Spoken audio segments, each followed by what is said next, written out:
We have all been exposed to situations in which people verbally express their anger.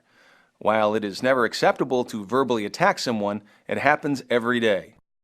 Many times the anger comes out sideways. This means that the source of a person's anger comes from somewhere other than the situation where the anger is being released. For example, let's say you come to work one day and before you can even start the day, a coworker verbally attacks you for doing something. You stand there in disbelief because you don't have any idea what is happening. A very common reaction is to send your anger back to them because you don't like being verbally abused. It is never acceptable to verbally abuse anyone, even if you are the one defending rather than attacking. We must speak to each other with a calm tone, average volume, and even tempo.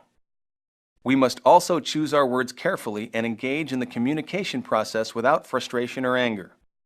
If you are not able to speak to someone calmly, then it is recommended that you remove yourself from the situation until you can do so. Maybe try counting to 10, and depending on the severity of the situation, it might take counting to 100 to regain your composure.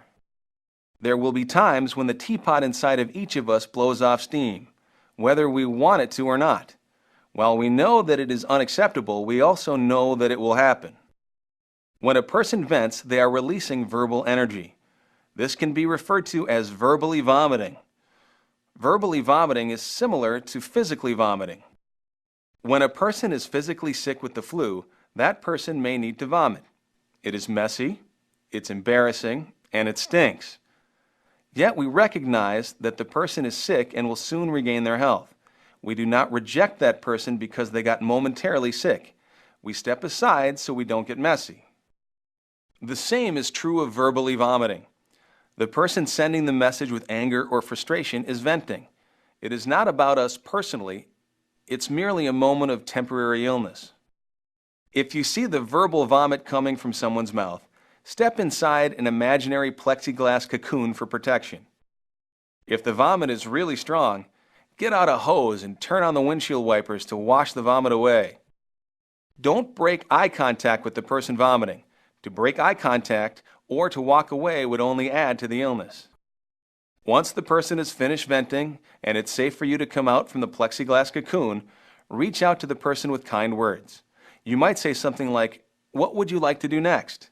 Or, "Can someone else help us with this problem?" Never vomit back at them.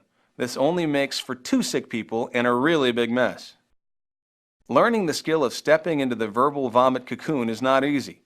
It will take practice. At first, you might not be fast enough in jumping into the cocoon and you might get hooked with the anger. It might be a natural reaction to fight back to protect yourself. What you will soon learn is that if you truly want to protect yourself, you do not need to vomit back. The only thing you have to do is jump into your cocoon. There may be people who verbally vomit all the time. That person will need to get help because they are obviously very sick. It is difficult to determine if someone is just a little sick or if someone is really sick. While we will excuse temporary illness, we will not tolerate bad mental health. If you just finish venting or vomiting, you need to recognize the mess that you created and begin cleaning it up. You should accept your mistake and apologize for it, but don't get too upset at yourself. We all make temporary judgment mistakes. However, in the future, if you think you are about ready to vent or vomit, run for the bathroom or outside, but don't vent in public. It is never acceptable to verbally vomit, and we do not expect you to accept anyone's vomit. If someone is sick, we need to know about it. This is true for anyone: customers, suppliers, temporary employees, bosses, co-workers, anyone. No one, not your spouse, children, or parents, have the right to verbally abuse you. This is just as unacceptable as physical abuse. If you feel that someone is verbally abusing you, you will need to check it out. You must set your boundaries with people and tell them when you find their communication style, which includes their tone, tempo, volume, body language, timing, and place, to be unacceptable. Many times, we collect all the bad incidents and just accept it. Our society views this taking it as a good thing. How many times have we heard the expression, "turn the other cheek"? It's not a good thing when the collection becomes so burdensome that you no longer can contain it all. The result is venting or verbally vomiting. You must take control of your role in the communication process and let people know when you feel awkward. No one can read your mind, so if you don't feel good about something, tell the person to stop. You can also take a time out. If you decide to take a time out, agree to talk at another time before walking away. For example, I really cannot talk with you right now. I don't feel like this conversation will result in a productive message. I would like to take a time out. Is it okay if we continue our conversation in 1 hour? Treat yourself with kindness and take care of yourself.